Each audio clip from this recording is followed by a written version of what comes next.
Welcome back to the show. I'm here with Cameo Wood, and we're going to talk about working blind for a year and how our intuition really helps her. And when I say working blind, I don't mean literally she didn't have any sight. What I mean is that she creates movies. She is a producer, a director, a script writer. She does distribution. So all the different stages of the movie. And as we're going to talk about, she doesn't know when she's doing something on a particular day what it's going to look like for a year's time. So she has to rely on her intuition, and that's why I said she's working blind a fair amount of the time. So we're going to go into that, and if you've ever made videos or watched movies and wondered how the heck did they do those things and what's behind the scenes on that, we're going to delve into some of that and how her intuition helps her with that.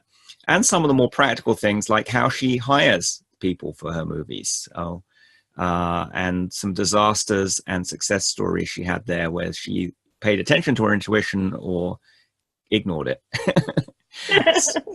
So welcome, Cameo. Thank you so much. I'm so excited to be here. Thank you. Yeah, I'm glad you're here. So you have a lot of hats you wear in your movies, and you've released, for those of you people listening who don't know Cameo, she's done several movies. I think you said you're working on about 5 right now, is it? That's right. Yeah, and with my different hats. Mm-hmm. What's your most well-known movie that we should share? Yeah, so my last film that is available is Real Artists. It's going to be released on iTunes and Amazon and stuff February 2nd. That is a science fiction film that we just finished our festival circuit of around 140 film festivals in 2017. So that was a lot. So that was probably my last film, and probably the one that we'll be talking about the most here, but that's a film that I wrote, directed, produced, and am now distributing. All right, and it's a thriller about artificial intelligence, so very topical. Absolutely, yes. Yeah. So tell me a bit about how you use your intuition when you're creating a movie, and maybe it would help to step back a bit before you answer that. What exactly are the steps involved in creating a movie?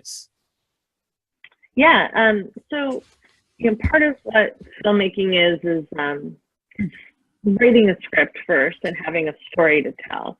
And having, and part of that is having both a producer and a director hat on so that you can have an idea of the story that you want to tell, making sure that in the years that it takes you to do it, that it doesn't become too dated. You want it to always be fresh, and that it'll be something that, maybe is easy to sell in 3 or 4 years when it's time to sell it. Is this something that, some people would want to see on HBO, but you also want to make sure that you're true to your artistic vision, that you're not just making something that, is just like a film that you're just trying to get money for. You want it to be something that you really care about. So you have to sort of balance those marketing and those artistic vision hats, and having a good intuitive sense of, am I being true to myself? Am I being true to my storytelling?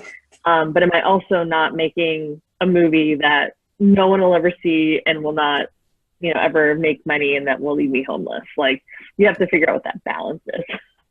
Wow. Now, I just make sure I heard that right. You said 3 to 4 years between the concept and the movie releasing, and you hopefully making money and having a, success with it. Absolutely. So I just, other entrepreneurs listening to this, just imagine you doing a product creation in your business, but you're not going to know for three or 4 years whether it's going to succeed or not. Yeah, that's exactly. So, part of, one of the ways that if you're succeeding is showing people the script and having them read it, and having, people who are experienced reading scripts and knowing, is there anything here? Or like, reading like, business plan and going like, like with the right execution, with the right people involved, maybe there's something here, but there's plenty of room to screw up. So, part of it is, reading the script, trying to figure out, does this person have the ability, does this director and producing team have the ability to hire the right actors, to get the money that they need to tell the story? Are they going to be able to pull this off? And Mm. so, filmmaking is definitely this crazy alchemy of trying to figure out, you know, with all the things that can happen, can we pull this off? And it's a multi-million-dollar venture for a lot of, these feature films. So there's, a lot of stakes. Mm.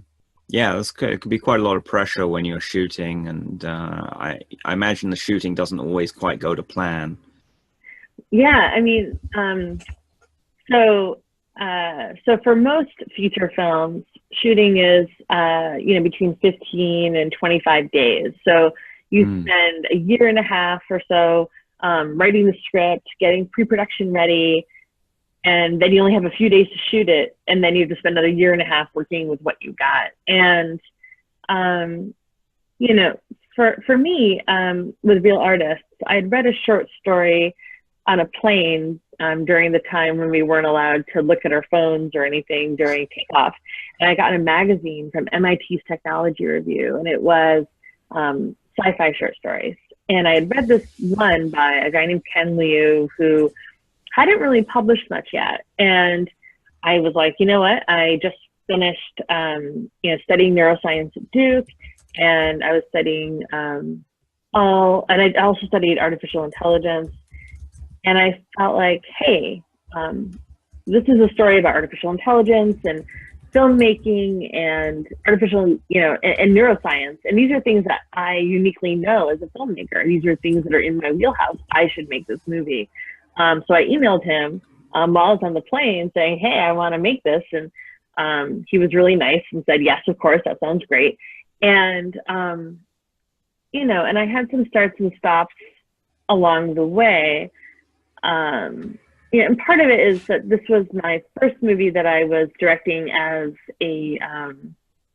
that was a narrative film, meaning like not a documentary. This is a scripted film.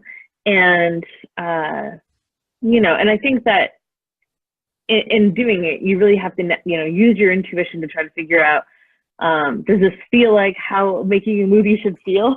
Because you don't know. And, and it's sort of like with filmmaking, you could ask a whole bunch of people, like, how do I do this? And you're going to get so many different ideas of whether or not you're doing the right thing. So you definitely just have to listen to a whole bunch of things and saying, does that work for me? Does this sound good to what I want it to be like? And, and I even had a funny false start. So the very first person that I really got involved with the film is one of my lead actresses, Tamlyn Tomita. And it was very interesting because, so Tamlyn Tomita, if you don't know, if you're older, so I'm old, I'm 40. I remember being like 7 or so when Karate Kid Part 2 came out. And you might know that with Daniel Goes to Japan. Anyway, so this girlfriend, this Japanese girlfriend, and that's Tamlyn Tomita. That was her very first role. And I remember seeing her then and thinking, oh my gosh, she's so beautiful. She's amazing. Like, that's Hollywood. And so fast forward, and we were looking for someone with one of the roles, and someone said, hey, I know Tamlyn. Like, what? This is crazy. Like, I remember the moment watching her in Karate Kid dance and thinking that she was so amazing. And here, there's a chance that she can be in my movie. And she was the very first person to say yes. We sent her the script. And then I also had a producer, and this person was very, very connected, knew everybody.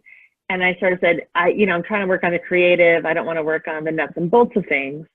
Can you hire the cast and crew like everyone else? Can you help me hire everyone else? And like, yes, of course. And I said, I want to make sure that we're not getting a whole bunch of dudes. I want to make sure that we have women and people of color and people from diverse backgrounds. And like, yeah, of course. So we're getting ready to shoot, and this must have been like August or September for shooting in October, and we're about to sign all the contracts. And he says to me, turns out I don't know any women or people of color or anyone from diverse backgrounds, so I hired everyone, and they're all a bunch of white guys, so I'm sure it'll be fine. And by the way, I told everyone that I was shooting it and directing it. So you're just going to do that. And I was like, that was, I guess we're not making a movie. So I actually fired him and called everyone and said, we are going to shoot the movie, but we're not going to shoot it in October. We're starting over. We have to rehire everybody because apparently you can't trust someone to go do it. So yeah, so we had to stop everything, fire everyone that he had tried to hire, and rehire everybody. And in case you don't know, in film, there's about, like, on a average set, there's like less than 10% women. There's pretty much nobody. So we had a goal of getting 75% women and 50% people of color.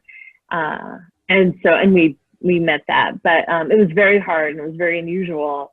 But, you know, I intuitively, I felt like this was what I needed in order to make a film, you know, for myself with, like, I was shooting actually on 35 millimeter, and I really wanted the best experience for myself to learn. And I wanted the best environment with people that I felt safe with and that I felt like I could learn with and not feel overwhelmed or feel like I was messing up or people were telling me what to do too much. Like, I really wanted to be the boss of my set. So yeah, and it turned out to be the most amazing experience. And the other thing is that even for hardened veterans, I had people who worked on, you know, Jurassic World and people who worked on all kinds of crazy movies. And they were saying to me, your set was the best set I've ever worked on. Like, this changed my life. Now I know what sets can be. So that is great. So I just want to go back to when you hired this initial producer that you later fired. Did you, looking back on it, did you have an inkling from your intuition that it might not work out? Yeah, I mean, you know, there were always like these things where he would sort of say, you know, that he was like looking forward after the film was done to dating the crew, or you know, saying that he didn't really know any women filmmakers except for a couple of our mutual friends who were mostly directors, so he didn't know any crew. You know, so he was sort of telling me that he was going to do this in many ways, but I sort of heard, I was trying to believe what he was saying and not, you know, listening to what he was actually saying. So yeah, I mean, you know, he was telling me he could do it, but he was also at the same time telling me he couldn't, and sort of what his business practices were going to be. And it's one of those things where, you know, sort of when you're finding somebody who's a bit of a wheeler and dealer, and you're excited because you're going to be working for you, and then you realize later, ooh, somebody who's kind of, you know, a little shady and was willing to do anything required, will do anything required for themselves at the end of the day. So I think it's always sort of hard to measure that, and especially if you're new, like making, for me, like making your first movie, it's hard to know, you know, how much is acceptable in terms of the risk you're willing to take, or you know, if you don't have this person, can you make a movie? Is it worth having somebody who's not ideal? If it means you don't get to make your movie. It's hard to be patient as well, because films already take so long. So yeah. So for just to help me understand this, and the producer acts as the chief operating officer for the organization, or no? The producers are 3 different jobs, and usually you can choose one. So producers either bring the money, they bring the talent, or they can help you with your creative vision. So sort of think of it as like somebody who's like, you know, like your CTO that could, you know, find the technology answers that you're looking for. You know, like your superstars, find the people that will really, you know, bring you those press releases, get you that money. Or even just be an investor and say, like, you know, I want a position on your board and I'm giving you all the money. And that might sound great until one day they decide to fire you because like your personalities didn't match, and next thing you know, now they have your company, right? So, and then the last one is the person who creatively helps you, like walks you through your story, like really supports you in every way and is there for you. And so that might be like maybe like your COO or something, like the person who in your company is the person that you can ultimately trust and has the best intentions not only for you but your company as a whole, and understands what the company is intuitively. That doesn't need to be told what it is. So when you're getting messages from your intuition, how do they come to you? Do you hear them, or you get a knowing, or some body part starts tingling, or I think something else? For me, it definitely is a little bit of like that tightening in the gut, or even like just the person glows when you watch them on the screen, especially if it's an actor. Or sometimes you'll see a producer, like you'll go on IMDb and you'll say, oh my gosh, this person had a hand in so many amazing projects. Like this is beyond imagining. And some people, like some producers or some people you might want to work with, they may act in different roles. So for example, Jonathan Nolan, he co-wrote Memento. He worked on Dark Knight and Interstellar as a writer, and now he's the showrunner for Westworld. And so this is a guy who's very intellectual. His brother is Christopher Nolan, but for me, he's my favorite of the Nolans. I feel like he's much more intellectual. He's much more restrained, and he's thoughtful. And so, and then once you can start to suss out what is it that this person brings to all their projects, what's that thread through their work that you can see like what they brought to the film, because they weren't directing it, right? Maybe they were writing it, maybe they were consulting. What was it that they brought that's unique to all these films? And so that's something that I think, you need to have as a filmmaker when you're looking at your intuition is,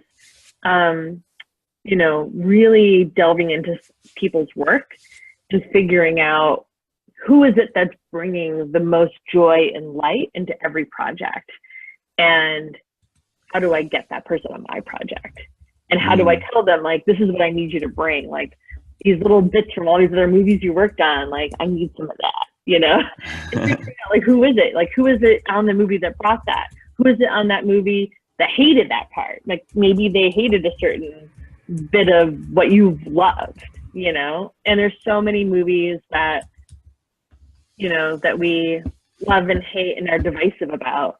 And that's also really important to understand is, also having your intuition change. Like, oh, I hated that movie. And then you watch it, you're like, ooh, wait, there's something there though. What's that thing there? Ooh, okay. Ooh, yeah, that feels pretty good. Like, I need more of this. And you're like, how could I have ever hated this movie? This is now my favorite movie, And so also, like, I guess like a weird analogy might be, like, especially with my intuition, I feel like it's kind of like a sourdough starter or something, where the more I like feed it and the different things I feed it, it changes and makes different sourdough. It's constantly evolving. So I have to feed my intuition as well as listen to it. I have to say, hey, intuition, if you thought about this, like, watch some more of these movies, like, this is maybe this is, like, maybe you can, like, be a little bit more flavorful here.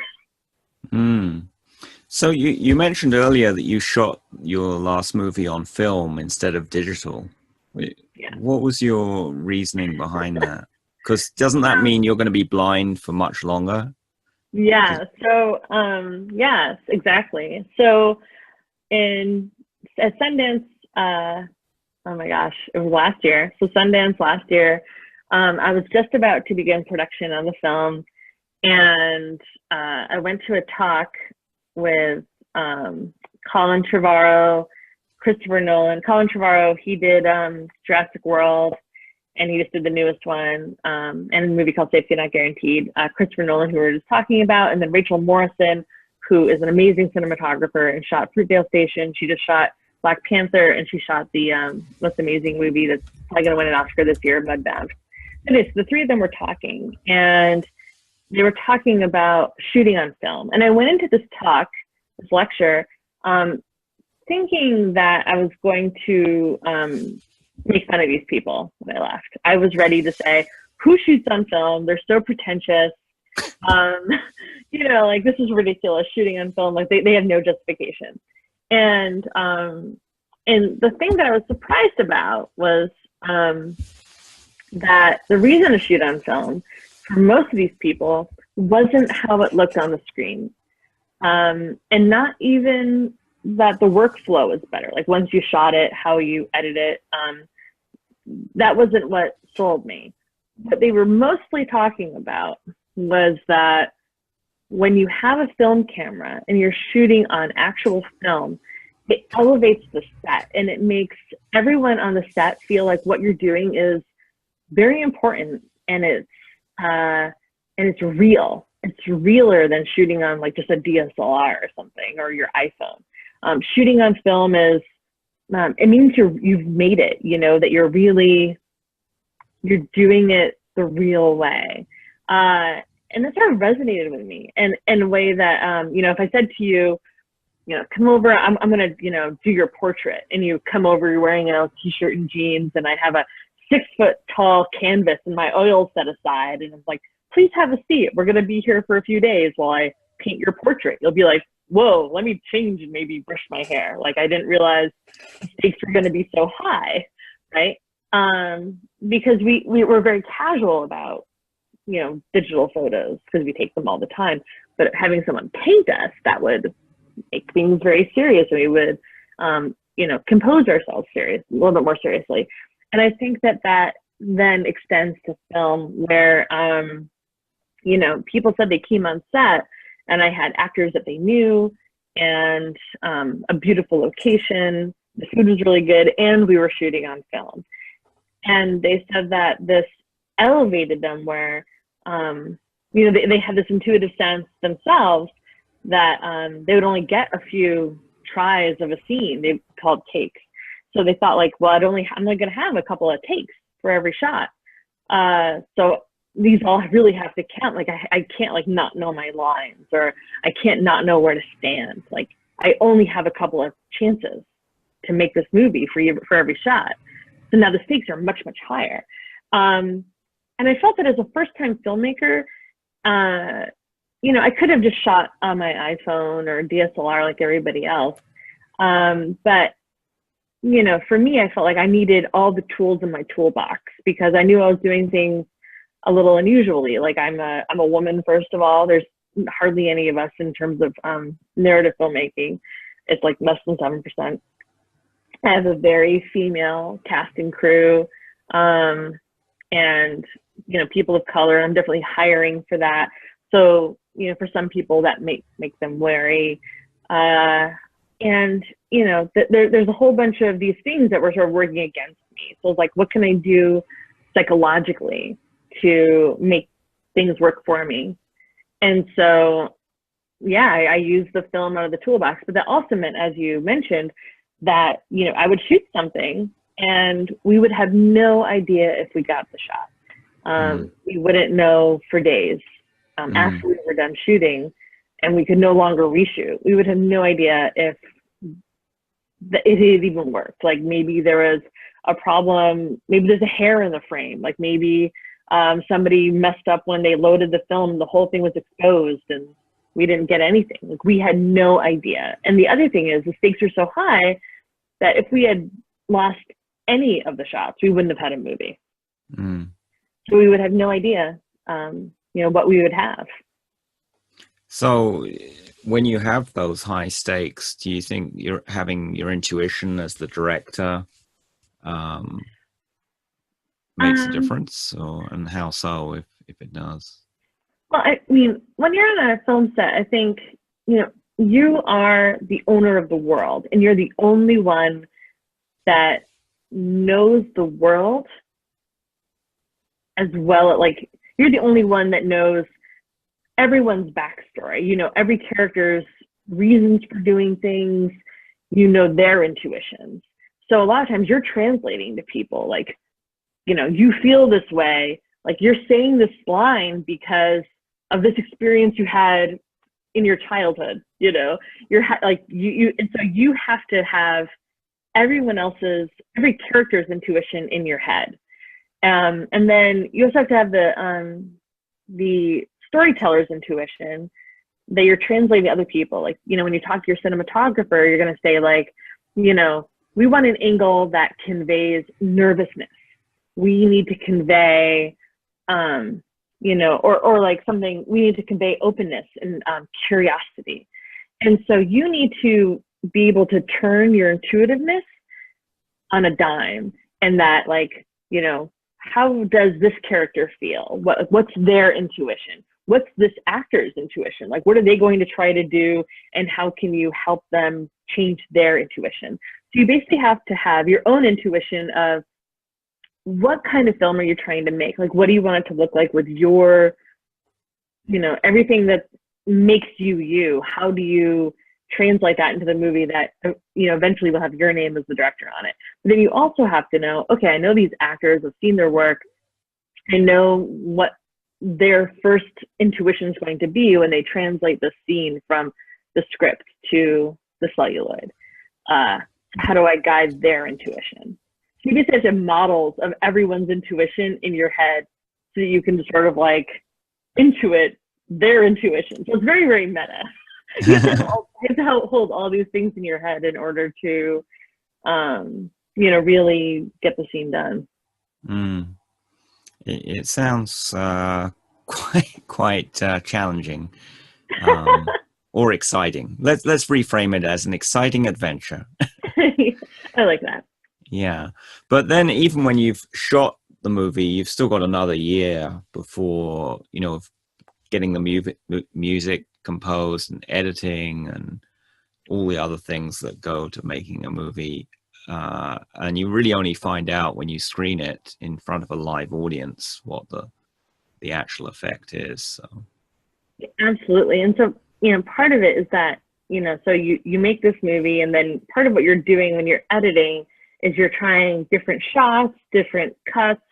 You know, should we look at this person's face when they say the line, or should we look at the person who's hearing the line? You know, what's working best to give you the best emotional response? Then you put the music on top of that, and you want to make the music give the right emotional cues at the right time to guide people. And then you add your VFX, and you're trying to do your special effects to convey information to people.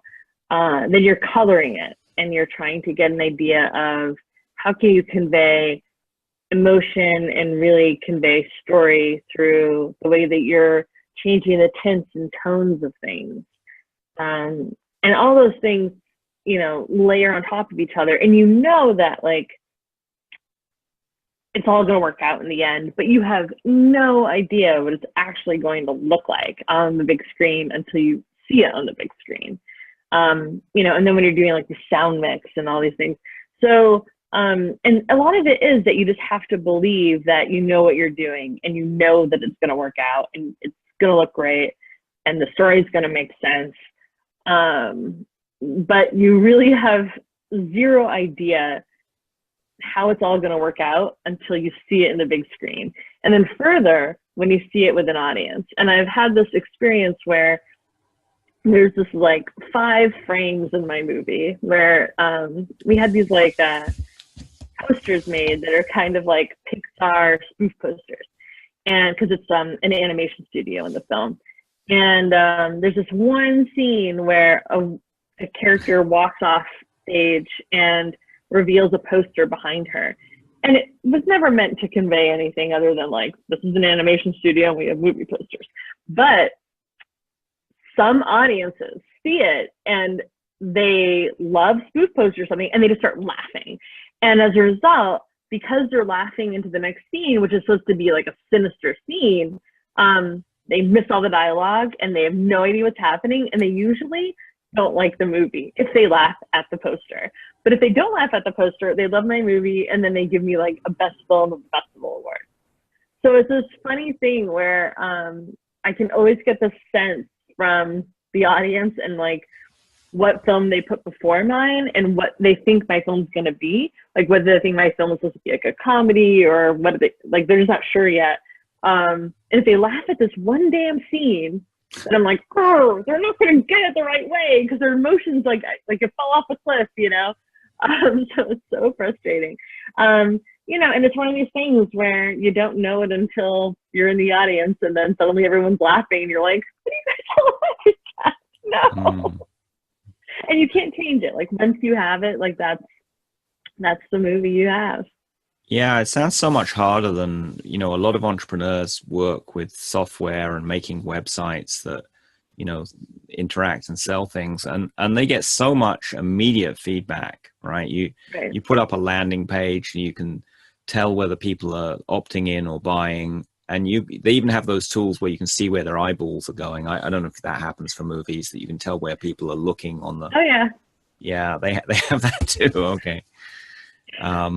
You know, so because I used to be in engineering, one of the things that that I did with my movie is, so like in startups and software design, we do paper prototyping, right? Where we'll paper prototype stuff.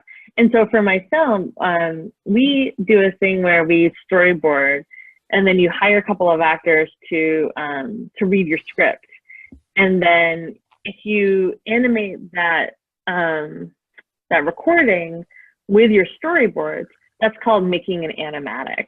And it's a lot of work. It's sort of like, you know, making a paper prototype for your whole, you know, website. Sometimes it's just easier just to start coding away on things, even though we all know that you're probably going to have to completely change that, because whatever you're coding your first day, like, you're wrong, especially if you're coding your designs before you've designed them. Like, this is never going to work, and that's a painful way to go. But, you know, it's also true, doing all that paper prototyping sucks. You know, like designing all your websites, asking a whole bunch of people to navigate them, you know, by, you know, just touching the piece of the paper. You know, for a lot of engineers, that is terrible, and that's not what you want to do. And so it's true for filmmakers too. Like, a lot of filmmakers don't want to storyboard every single scene and, you know, make this animatic and then remake the animatic. You're basically making an animated version of your film before you make the film. And some people feel like that sort of kills the artistic nature. But, you know, for me, I sort of live one foot in the artistic world or the intuitive world, and then one foot in the marketing engineering world, where I feel like the more hiccups and little, you know, tiny bits of story that might become problematic later on, the more that I can resolve the nuances of things now, means that when something goes wrong on the set, I can know intuitively what I can change or do and still have my story be intact, because I've mastered my story so well, because I've already made it and edited it and animated it. Like, I've already done it. So now I'm just doing it over again. And I can really use my intuition more, you know, on the set, because I already have seen the animated version of my film. You know, so now I can make decisions about changes, you know, much more, you know, not only with knowledge, but with that innate sense of, I've already seen my movie 500 times, so I know what this change is going to mean. Do you do any visioning for your movies? You know, you mentally rehearse how the day is going to go, or?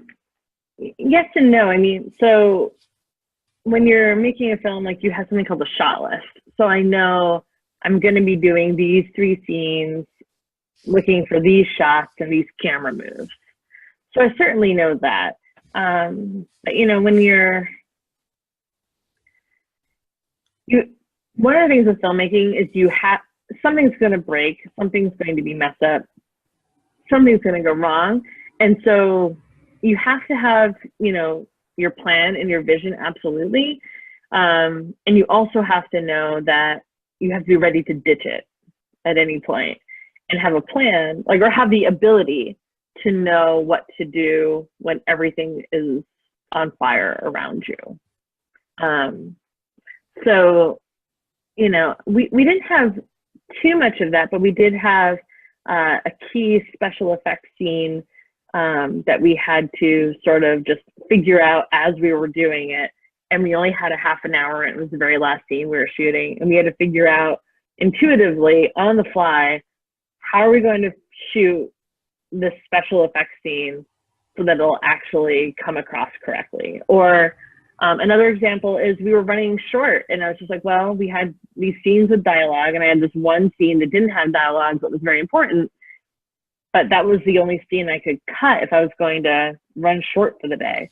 So I had to start now changing the movie in my head without that scene and figuring out how I had to change things to fill in the gaps without that scene.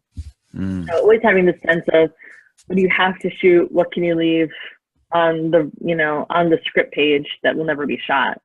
And always having the sense of balance of what is important to do and what you're willing to fight for and, you know, go to battle for. Yeah.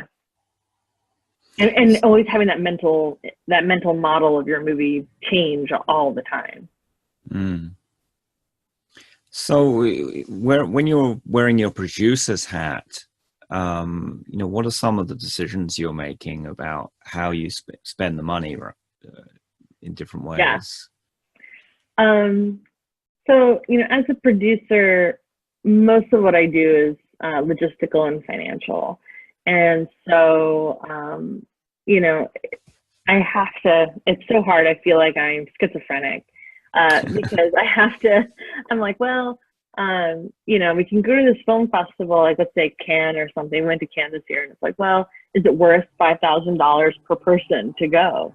Because they have to go to France, we'll just spend time of the year. Like we'll meet some people to help us with our next project. But it sort of comes out of this movie's budget. So part of it is like, you know, stealing from this movie's marketing budget in order to make connections for the next movie, you know, and trying to figure out, like, as a producer, that seems really unwise. But as an artist, this sounds great. You know? And, you know, for my cast and crew, it's like a great reward for everyone to go to Cannes and, you know, and have a nice time. So, you know, things like that, like especially when it comes to festivals and promotion. But like with this new movie that I'm working on, I'll be reading a scene and I'll say like, well, you know, do we need flying cars in a skyscraper chase scene in order to get this emotional feeling in the first 5 pages? Or can we have 2 people having like a little like 2-person fight scene? Or maybe we can have like a really rough talk, you know, how can we do this for not $5 million?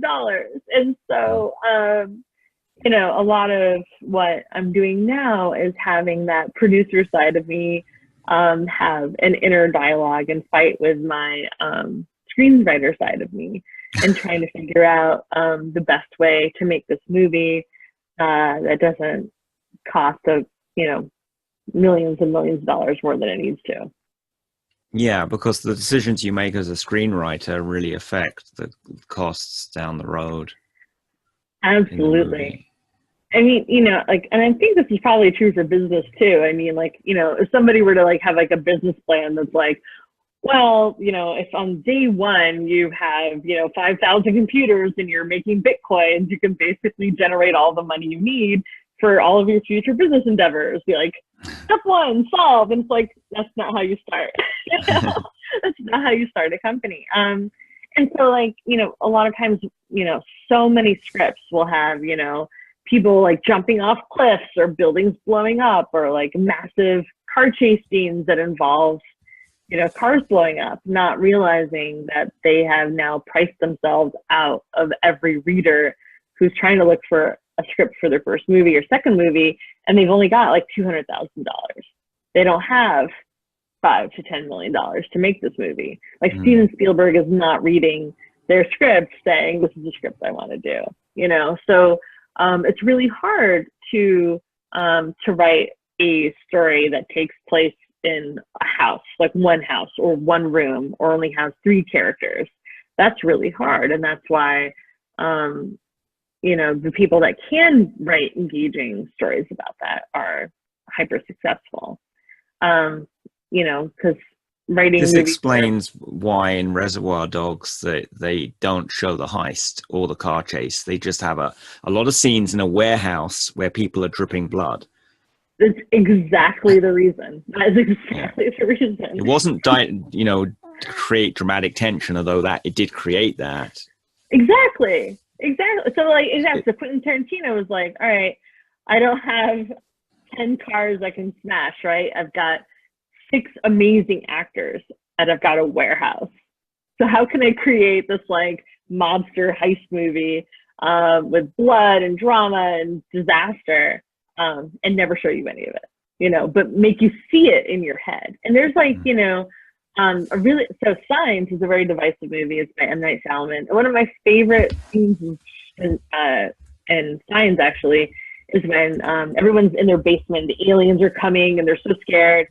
And this would be a moment where in some films you would like see the aliens, but instead he just makes the screen black and he lets you hear the aliens coming into the room with you.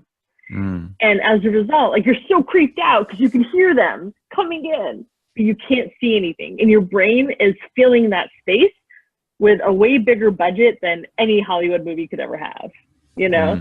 So it's always about how to maximize that. And again, that's all intuitive, right? Because when you make a movie that way, you know, like with Quentin Tarantino, he has to have this good idea, like a real intuitive sense of when people watch this, are they going to be able to fill in the gaps enough that this becomes an exhilarating, heart-wrenching, gut-turning movie when it's really 6 guys in a room? Like, how can I create that imagery in everyone's minds that will take them there? Because he can't know, right? Because it's not on the screen, it's in your head. Yeah, it's very tricky. So I know you're using that question, what would it take? Tell us some of the ways you've used that in your movie creation. Well, I mean, so right now,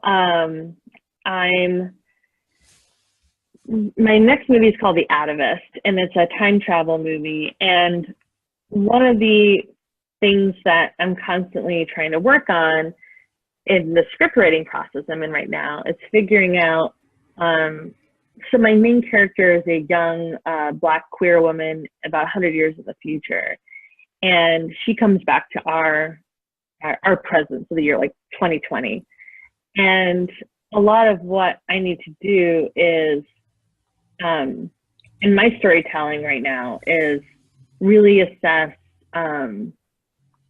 you know, a viewpoint entirely different than mine, and figuring out,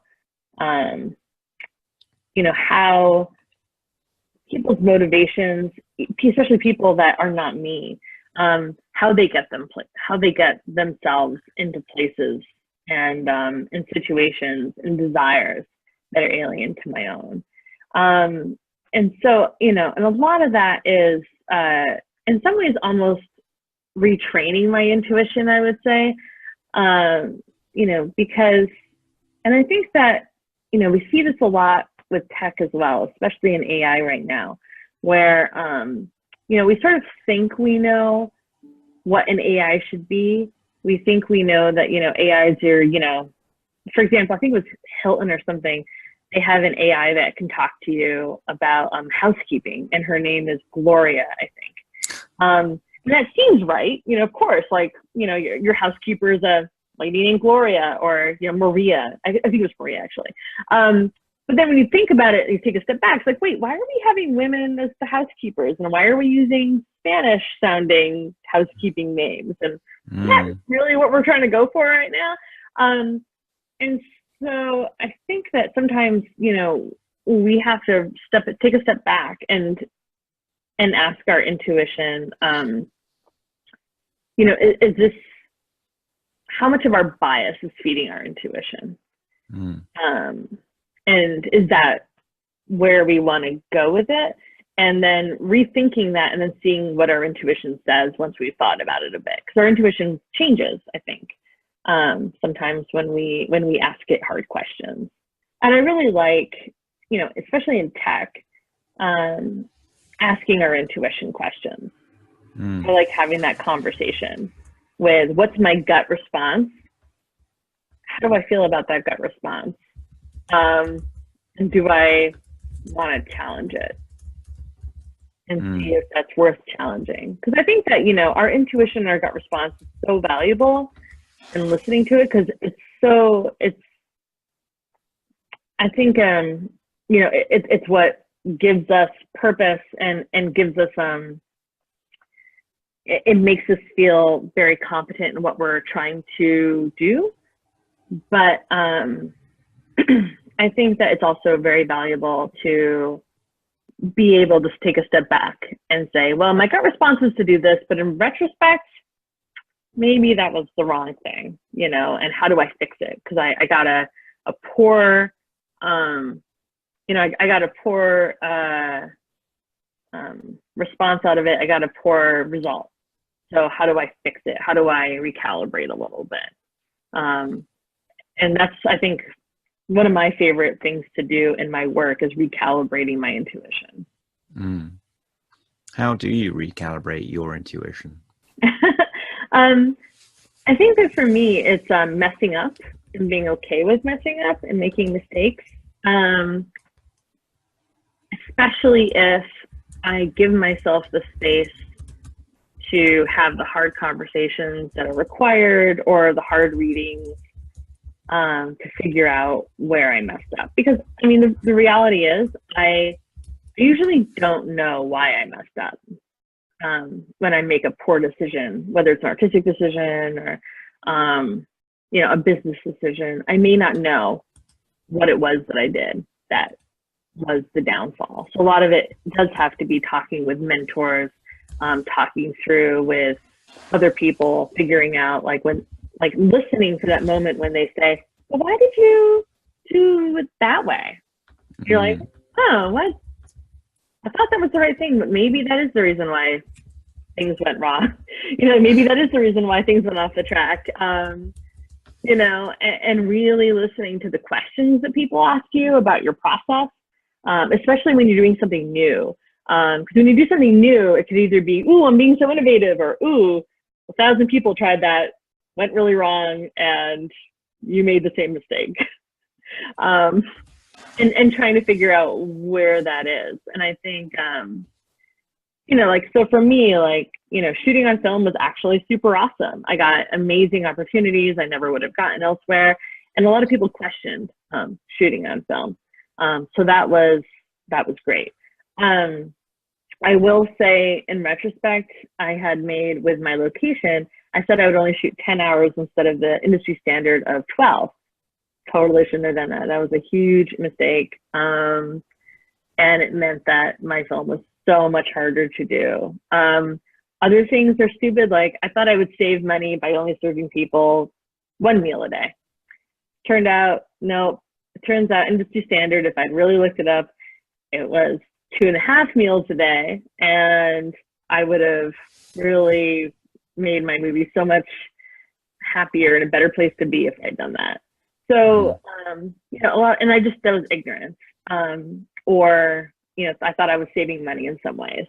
And it turned out, nope, there's a reason why there's an industry standard of 12 hours. And it's because for a 12-hour day, that's like 2 hours of actually working for the most part as a director. So I really messed up there. But, you learn, and you're just like, oh, I read an article that I shouldn't have read, and with an opinion I shouldn't value in the future. Now I know. It sounded good at the time. I thought ooh, I'll save $2,000. And then at the end, you're like, oh, that just cost me $20. That was the wrong decision, So, yeah. So why are you proud to use your intuition in your business? Yeah. I think a person's intuition comes from the culminations of their lived experiences and the inner dialogues that they have, and all those things kind of coalesce into that, what we call the gut response. But I think it's more like a practiced response. Like it's something that's so intuitive to your nature that your body, it's like that well-trodden path of your mind. Like it knows where it's going. And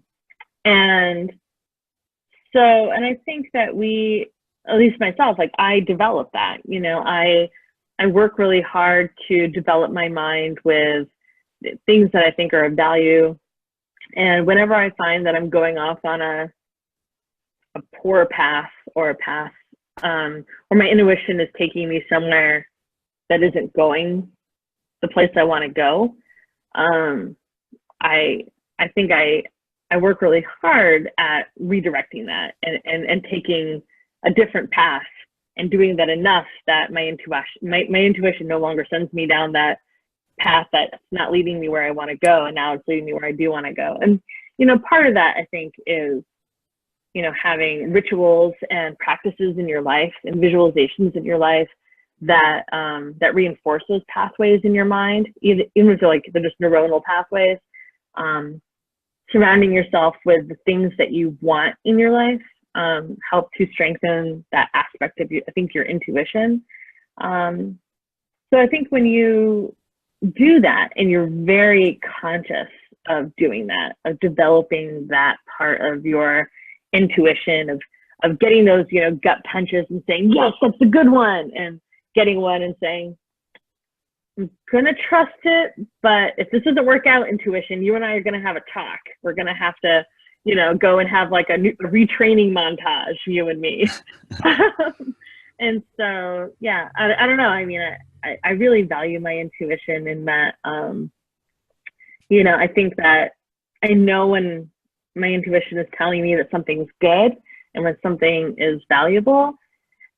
And sometimes I can psych myself out and think it's my intuition, but really it was like greed or lust or something. And I'm like, oh, I thought you were intuition, but you were just greed, and had the intuition's little hat on. It was so confusing.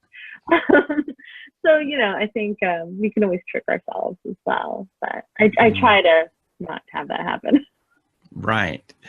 So I'm on a mission to have everyone in business openly use their intuition, because I think they'll make more money and they'll be happier. But also because I think if everyone was using their intuition to make business decisions, we'd have less dumbass decisions that hurt other people and hurt the planet. And we have plenty of those already, so I don't think we need extra. But so what would it take to make business intuition more openly used this year? Well, I think, let's see. I mean, I think that part of the thing that some people might not realize about intuition, and I think especially when you're talking to like engineers and marketing, or sorry, people who are like in the startup business, I think a lot of time we tell ourselves that we shouldn't listen to our intuition, that we should look at the numbers, we should look at the facts, you know? But I think that we forget that our intuition is the culmination of who we are and everything we know. And it's okay to challenge ourselves. But I agree with you that intuition, you know, when we see numbers, or if we're faced with a problem and our intuition says like, yes, we should do it, or no, we shouldn't. I think it's okay to say like, why do I feel this way? Like, why is my gut telling me like, this is a great business decision, but the numbers are telling me it isn't? You know, like, why am I getting these conflicting results? And I think I agree with you that, you know, like, for example, if you're, you know, looking at some numbers that you know are going to be super positive for you, but your intuition is saying, no, it's going to hurt people. I think that it's really, I think it's a challenge for us to have to make those decisions of, my intuition is, you know, not serious about making money. It's not crushing it, you know. I think it's really hard for us to take a step back and say, this is literally not the person I am. This is literally not the person, because I know what my response is. My response said, don't do this. And the numbers are saying, yes, do this. And I think that we have to listen and have that conversation with our intuition. One of the ways, and, hopefully this isn't too much of a digression, but one of the ways that I talk to my intuition, and I don't do it so much now, but I did it especially during times of crisis, was when I was really battling with myself of, should I do this thing? Because my intuition's saying, yes, do it, or no, don't do it. And I was just like, conflicting data. One of the things that I would do is I had four people. I had four people in my head who are people that I respect. They could be your parents, or people call them heroes, whatever. They should be people that are also flawed, like people that are not perfect. And I imagine them standing in front of me. And then I imagine them knowing the truth of what I'm battling with. And seeing, can I tell them the truth of what I'm battling with? And have them say, that sounds cool. You should totally do that. Or are they saying, ooh, this sounds like something that you would always be against. Like, why are you saying yes to this? Why is this even a question? And this is really like a way to have a conversation, to honor your intuition, because you're basically asking for, like, I need a gut check on my gut check. I want to make sure that, when I'm having that intuition of I should do this, and I'm questioning it because, like, maybe the numbers aren't, corresponding. And you want to make sure, because I think the other thing that, okay, so your question was, how do we get more people to use their intuition? And I think, well, my question wasn't how. My question was, what would it take? Because there's a big difference between how, when we ask how, it goes to our logical mind and what's the plan, what are the steps. Right. But when we ask what would it take, it opens up other possibilities. I think seeing other people do it and having other people talk about it, sort of just what you're doing now. But I think that we learn by seeing and experiencing, and that's why movies are so powerful. And having other people say, like, I had that intuition that this was the thing I needed to do or not do. And I think seeing other people do it, especially people that we admire or that we want to emulate, seeing them tote their intuition or talk about how they use their intuition, I think inspires other people. I mean, I promise you, if Elon Musk was on Twitter saying, I have this intuitive sense that I should do this, people are like, ooh, how do we use our intuition? Well, if I can get him on this cause publicly, that would be a big win. So awesome. And maybe I just need to make a documentary called Intuition ! That is interviews with people using their intuition. Yeah. I think that I know a guy that can make that happen for you. Well, it's been great talking with you about making movies and using your intuition, and how it really helps you because you're so blind throughout the process, and it's such a long process. If people want to find you online and learn about your movies, what are the best ways to do that? Well, you can go onto my personal website, which is just cameowood.com. And if you're interested in my last movie, which will be coming out in February, it's realartists.film. And if you're interested in following on with my next movie, which is the time travel movie, that is Atomist.film. So, and I'm also at Cameo on Twitter. So if you want to follow along in real time. Fabulous. Well, thanks for joining us today. Thank you so very much. I had a wonderful time.